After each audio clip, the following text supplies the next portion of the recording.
The city of Florence glowed with the warm light of a September sunset. Golden rays slid across the terracotta rooftops, touching the stone walls of centuries-old buildings with the softness of memory. The air carried the faint scent of roasted coffee and blooming jasmine, blending with the sounds of footsteps echoing on cobbled streets and the distant murmur of tourists wandering along the Arno River. Among the many lives moving through the city, two souls were unknowingly being drawn together by quiet threads of fate. Elena Moretti had lived in Florence her entire life. A gifted painter in her late 20s, she carried with her a delicate mix of serenity and restlessness. Her days were often spent in her small studio apartment overlooking Piazza Santo Spirito, where she wrestled with canvases, searching to capture emotions too fragile to be contained in words. Though her paintings had begun to attract some attention, she often doubted herself, wondering if her art was meant to be seen by the world or remain hidden in shadows. Her heart longed for something beyond recognition, something deeper, a connection that would breathe life into her soul.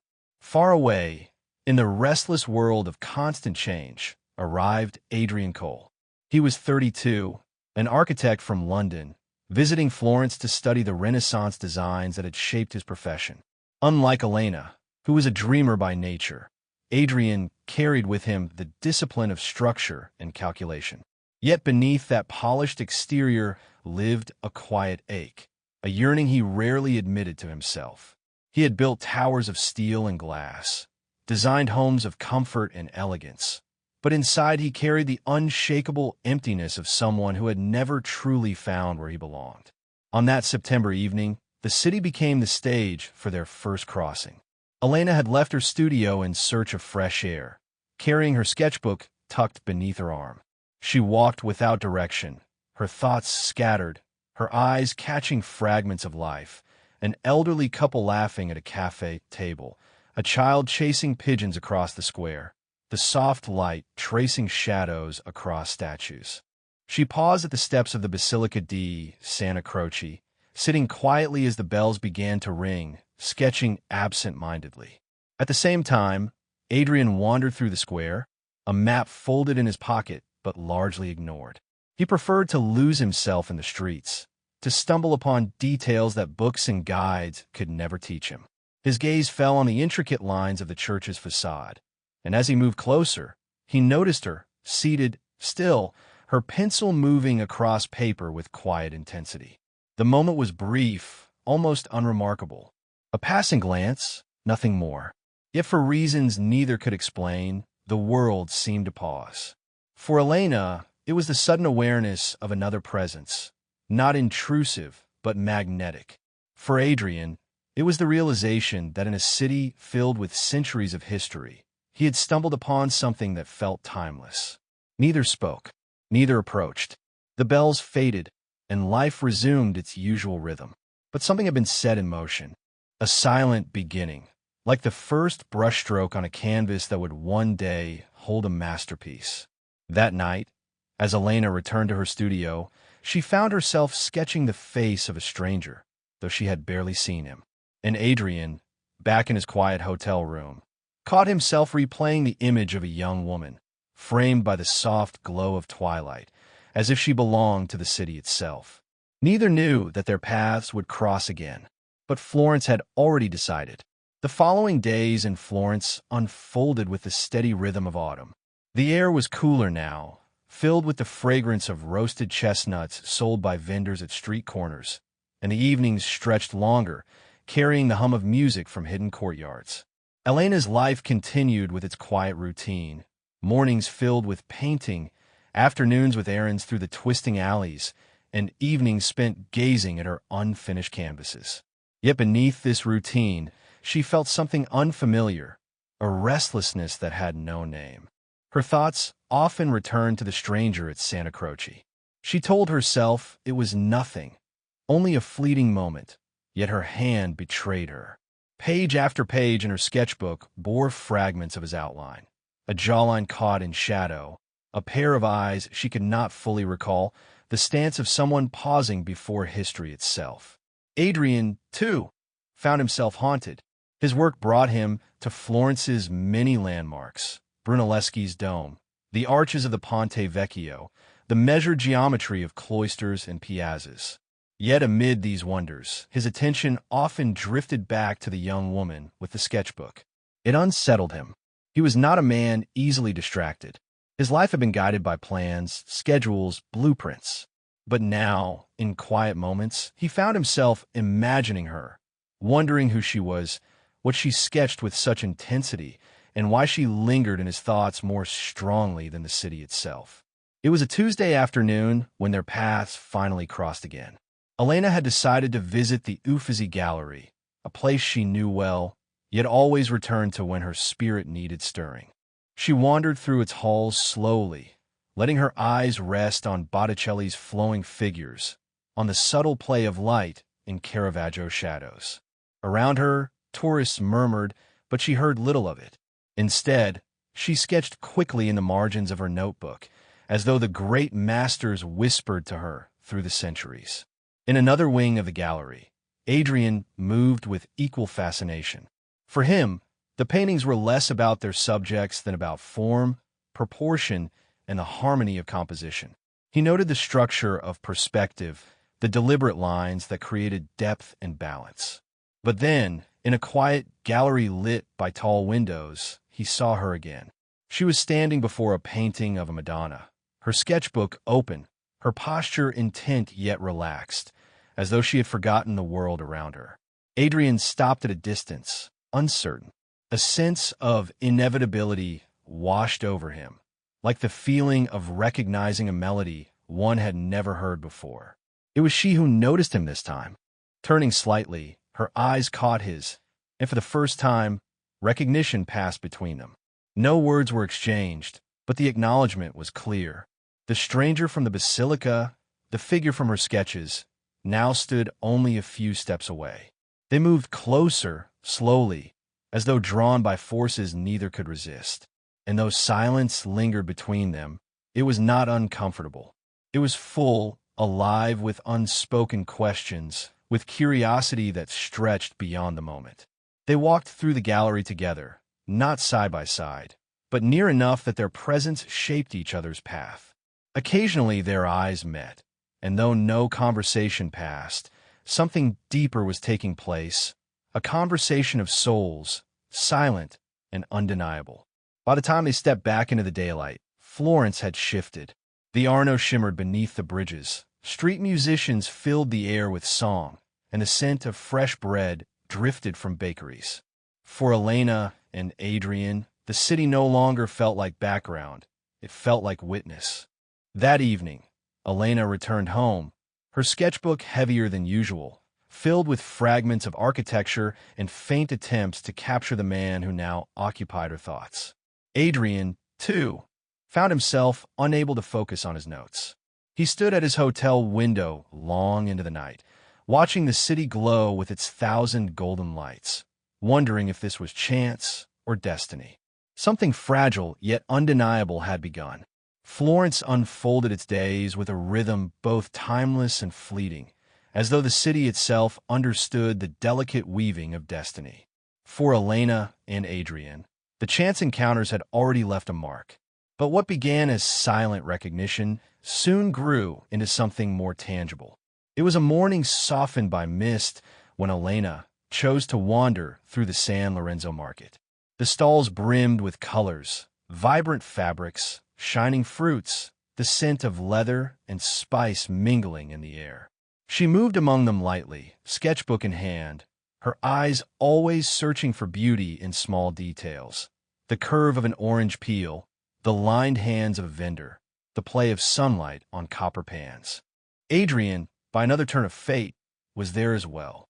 He had set out with no intention beyond exploration, letting the narrow streets guide him.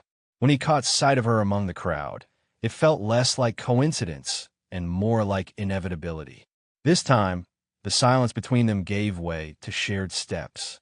They walked together through the market, pausing at the same stalls, noticing the same fragments of life. There were no grand gestures, no sudden declarations, only the quiet ease of presence, as though they had always been meant to move in the same rhythm. Over the following days, their paths continued to align. Sometimes at the gallery, sometimes at a cafe tucked into a quiet square, sometimes by the river when the evening light turned the water into molten gold. What had once been fleeting glances grew into moments lingered upon. Moments that carried weight, though they seemed simple. Elena began to see Florence differently. The city she had always known now shimmered with a new light, as though every corner held the possibility of finding him there. She painted with a renewed intensity, her canvases shifting, no longer haunted by uncertainty, but touched with a quiet fire. Colors deepened, lines softened, and though she did not paint him directly, his presence flowed through every stroke. Adrian, too, felt the change. His notebooks, once filled with precise sketches of columns and arches, now bore traces of distraction, shadows of faces, glimpses of figures, small imperfections he had never before allowed. He realized that his fascination with Florence was no longer rooted only in its structures, but in the way the city seemed to open his heart, to remind him that life was not solely about design and order, but also about the unmeasured, the unexpected. One evening, they found themselves at Piazzale Michelangelo, standing among the crowd that gathered to watch the sun sink behind the hills. The city stretched below them in all its splendor, the dome of the cathedral glowing softly as though it carried its own light. Around them, people spoke, laughed, and embraced. But for Elena and Adrian, the world narrowed into a quiet intimacy. No words were needed. The silence they shared was no longer that of strangers, but of two lives slowly intertwining. Their hearts carried an unspoken recognition, fragile yet undeniable, that something extraordinary was unfolding between them. That night, Florence seemed different once more. The streets glowed brighter, the air felt softer, and the stars above the Arno River shone with the quiet certainty of beginnings. Neither could yet name what they had found, but they both felt it, the first fragile steps of closeness, carrying them toward something far greater than either had expected. As the days passed, Florence seemed to conspire in subtle ways to bring Elena and Adrian ever closer. What had begun as chance encounters grew into a pattern so steady it felt inevitable. Their meetings no longer startled them. Instead, they carried the quiet comfort of expectation, as though the city itself whispered that they were meant to walk its streets together. They spent afternoons wandering through gardens hidden behind high stone walls, where the air was heavy with the scent of roses and the sound of fountains whispered like secrets. Sometimes they paused on bridges, leaning over the Arno as boats drifted slowly beneath. Other times they lingered in small cafes, the world bustling around them while time seemed to soften in their corner. Elena began to reveal fragments of her world. She allowed Adrian into her studio one golden evening, when the light spilled across the canvases and turned her unfinished works into living things. She showed him the paintings she rarely let others see, those born of loneliness, longing, and quiet despair. To her surprise, he did not judge or analyze them. He simply stood in silence, his presence steady, as though he understood that some emotions could not be explained but only felt. Adrian, in turn, opened pieces of himself he had long kept guarded. He spoke not of achievements or success, but of the emptiness that sometimes haunted him, of the pressure of building structures admired by others while never feeling at home within himself. He confessed his fear that he had been building a life of precision, but not of meaning. Elena listened, not with answers, but with a gentleness that made him feel, perhaps for the first time, truly seen. Florence wrapped itself around their growing bond. The nights they shared became softer, filled with long walks beneath lamplight, their steps echoing in empty piazzas. Sometimes they lingered near the cathedral, its vast dome rising into the stars, a silent reminder of what human hands could create when guided by devotion. At other times, they sat by the riverbanks in stillness, the water carrying their unspoken thoughts into the darkness. Yet with intimacy came fragility. Both carried unhealed wounds. Elena feared that her art, though born of passion, would never be enough to sustain her, that she would forever remain a shadow in a world that valued grandeur over quiet truth. Adrian feared that what bound them was only temporary, that once he returned to London, this fragile thread would snap and leave him emptier than before. Still, neither turned away. In their presence, the world softened.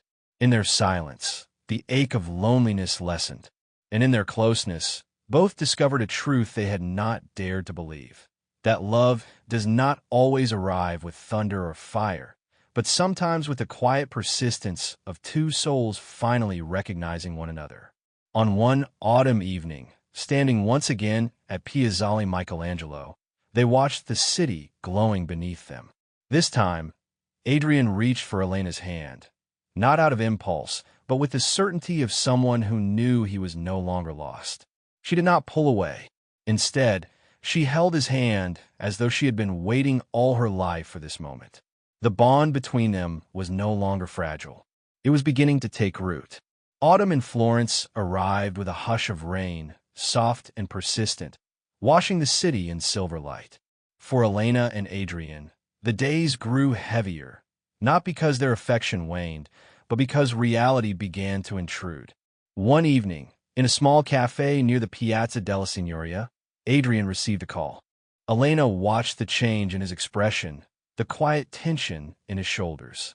When he ended the call, he sat in silence, his hands wrapped tightly around his cup, though the coffee had long gone cold. "I have to return to London," he finally said, his voice low. "There's a project, something I can't walk away from." Elena nodded, though her heart sank.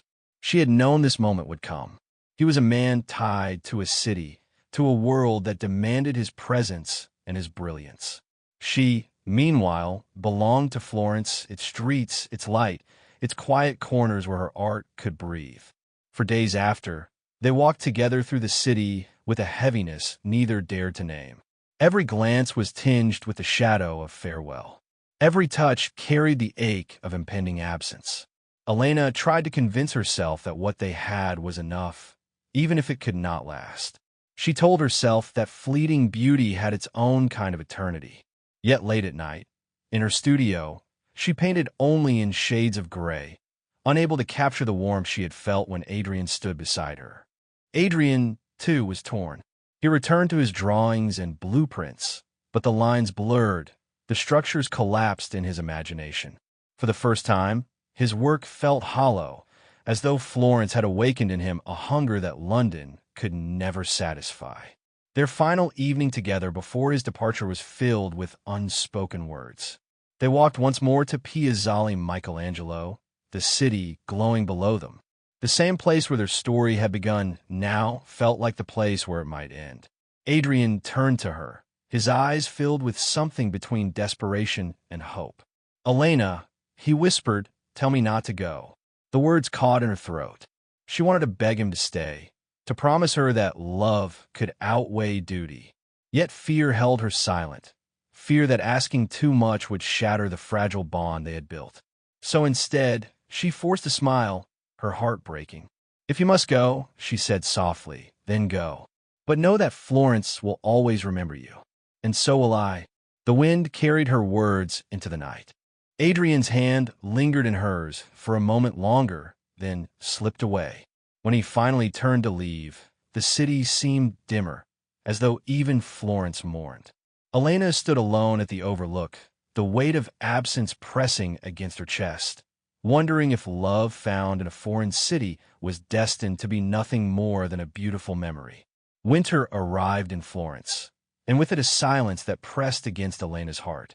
She painted endlessly, her studio filled with canvases of twilight skies and shadowed streets. But nothing carried the warmth of the autumn she had shared with Adrian.